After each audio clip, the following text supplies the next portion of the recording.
કે મિત્રો આજે એક સ્ટોરીની વાત કરીએ કે ભગવાન કૃષ્ણ અને અર્જુન બંને ફરવા નીકળે છે.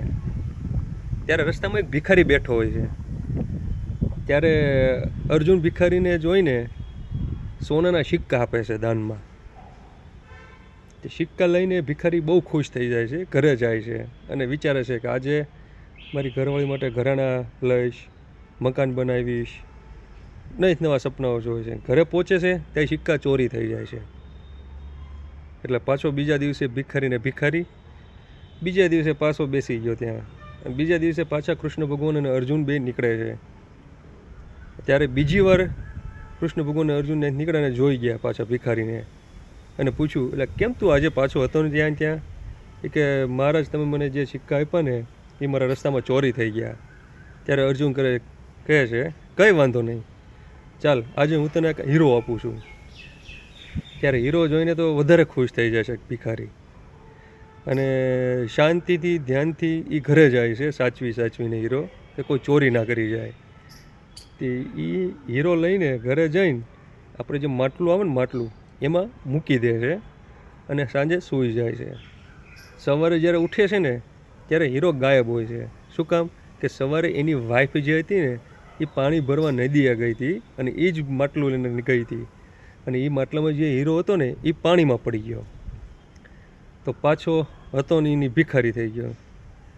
પાછો બેસે છે. પાછા ત્રીજા દિવસે અર્જુન અને કૃષ્ણ ભગવાન બે નીકળે છે.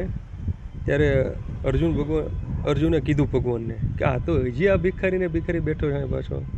ત્યારે કૃષ્ણ ભગવાન કહે છે આજે તું દાન ના કરીશ, આજે હું દાન કરીશ.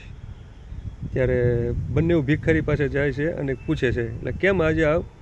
કે ભગવાન, મારી વાઈફ આજે સવારે માટલું લઈને પાણી ભરવા ગઈ અને મેં હીરો માટલામાં મૂક્યો હતો, પણ એ હીરો પાણી ભરવા માટે માટલાને તળાવમાં મૂક્યું, ત્યાં હીરો તણાઈ ગયો અંદર. મારી વાઈફને ખબર નહોતી.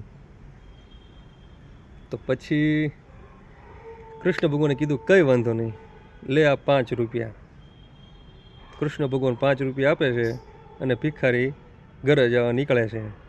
ત્યારે રસ્તામાં માછીમારીઓમાં એક માછલી તડપતી હતી, એટલે એને દયા આવી કે 5 રૂપિયામાં કાંઈ થવા નથી મારાથી. એટલે એ 5 રૂપિયાથી મચ્છીમારને કીધું કે આ માછલીને તમે મારતા નહીં, આ માછલીને મને આપી દો, આ લો આ પૈસા. જેવી માછલી હાથમાં લીધી ત્યાં એ જ માછલીની અંદર જે તળાવમાં ખોવાયેલો હીરો મળ્યો. તે ભિખારી તરત બોલ્યો કે તું મળી ગયો? ત્યાં બાજુમાં ચોર હતો, જે સિક્કા લઈ ગયો હતો ને એ ચોર હતો. એ ચોરે કીધું જોરથી, અરે ભાઈ ધીરે ધીરે બોલ, નકર આ બધા મને ઢીબી નાખશે. એટલે એમ કરીને એને સિક્કા પણ પાછા મળી ગયા. તે